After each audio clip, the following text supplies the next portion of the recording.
Baik, di sini saya akan menjawab soal nomor 2, di mana keterkaitan antara metode vaksinasi dengan metode pemurnian dalam target utama isolasi.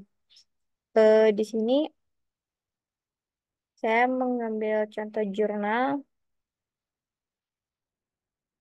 di mana vaksinasi itu dia merupakan metode ekstraksi yang didasarkan pada sifat-sifat pelarutan komponen tertarget dan distribusinya dalam berbagai pelarut yang tidak saling bercampur, yakni sebagian komponen larut pada fase pertama dan sebagian larut pada fase kedua.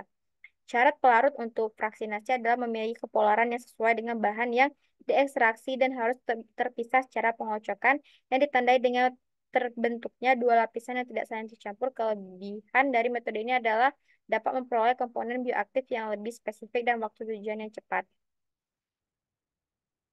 Em, Lalu pada jurnal satu lagi itu eh, metode vaksinasi ini tuh pada umumnya dijadikan acuan dalam perdugaan sifat kepoloran suatu senyawa yang akan dipisahkan, senyawa tertarget. Nah, berdasarkan hal tersebut, metode vaksinasi itu dia memiliki kelebihan dibandingkan dengan metode lainnya. Sebab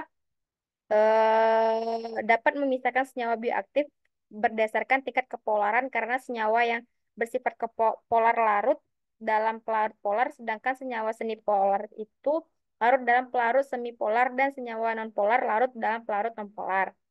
Nah, pemilihan pelarut pada vaksinasi itu tuh bergantung pada sifat analitnya, di mana pelarut dan analit harus memiliki sifat yang sama. Karena metode vaksinasi merupakan suatu prosedur pemisahan antara satu senyawa berdasarkan tingkat kepolarannya. Proses proses vaksinasi pada penelitian ini menggunakan pelarut heksana nonpolar dan etil asetat. Lalu metode vaksinasi dan metode pemurnian itu tuh merupakan teknik yang digunakan dalam mengisolasi tertarget utama senyawa bioaktif dari ekstrak tumbuhan. Nah, metode vaksinasi itu merupakan proses pemisahan kandungan kimia seperti yang dijelaskan tadi.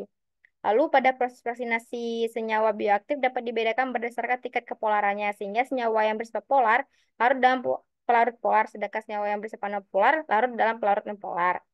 Nah, metode pemurnian itu sebaliknya merupakan proses yang digunakan untuk memurnikan senyawa bioaktif yang telah dipisahkan melalui proses vaksinasi. Nah, metode pemurnian ini tuh dia menggunakan teknik seperti kromatografi lapis tipis, kromatografi kolom, dan kromatografi gas yang bertujuan untuk memurnikan senyawa bioaktif berdasarkan sifat kimiawi dan fisikalnya. Nah, kedua metode ini tuh bergantung pada pengaruh sifat analit dan pelarut pada vaksinasi. Penggunaan metode vaksinasi dan pemurnian bergantung jenis senyawa bioaktif yang akan diisolasi.